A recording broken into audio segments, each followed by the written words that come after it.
I had a coaching principle here. I had a coach, my college coach. We call him Napoleon for a reason. Okay, he's about this tall.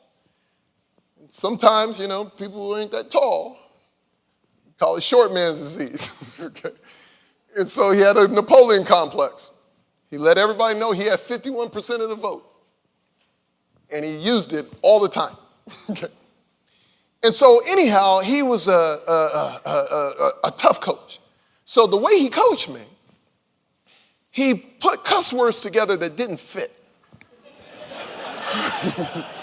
I mean, they just didn't fit. I mean, blankety, blank, blank, blank, and then my name would get interjected in the middle of it, right? Blank, blank, blank, Eric, what the blank, bubble, blank, blank, blank, and then walk away, blank. You can figure out what that one was. Okay. So finally, it was my sophomore year, going in my sophomore year, and I was like, man, this dude is just on me. I can't take it anymore. And so it's November, it's kind of cold, and I fumble the ball, and he just goes off again. I take a knee, and I'm acting like I'm wiping my eyes, because of sweat, but it's freezing, so everybody knows I'm not sweating. It's tears, right? And I'm on a knee, and I'm like, I can't take it anymore. He's beating me down. Now, I'm not encouraging this management approach, okay? But I am going to tell you something shifted in one thing that he said. As he's screaming at me, and I apologize for the bluntness of the statement, but he says this. He looks at me and he says, I refuse to allow you to piss away all that talent on my watch. You should be playing on Sundays, and you're sitting here just throwing it up. And he walked off. Now, he screamed at me for 2 years. But I had never heard that. All of a sudden, I went, you talking about me? I can play on Sundays? You see that kind of talent? What? And he came back and thought about my fumble again. He started cussing again. Unfortunately, his words didn't change. Fortunately, what I heard did. Because it was the first time that he was critiquing me and screaming at me. But I knew it was connected because he saw something in me that I didn't even see in myself. Now, could he have adjusted his management style? Without question, okay? Okay, we get that.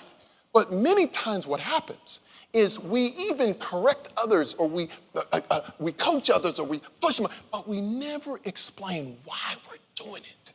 So sometimes the message is not received with the same intent it's delivered.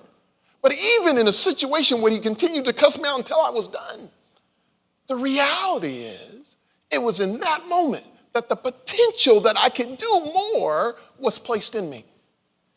And I was like, well, if he would have just said that when I got there, maybe I would have accepted some of the coaching a little sooner. Anyways, the great thing was I had the opportunity. When I was inducted into my college's Hall of Fame, I got to tell that story, and I had no clue that he came in the back and he was there, which was just an amazing blessing for me. His name was Mike Dunbar, and Coach Dunbar ended up passing away from cancer less than a year later. And so it was one of those times I was able to honor him, give him his flowers while he could still see them. You know what I'm saying? And so anyhow, this principle, the question is not only do what you see in yourself, do you see this in people? And not just at work.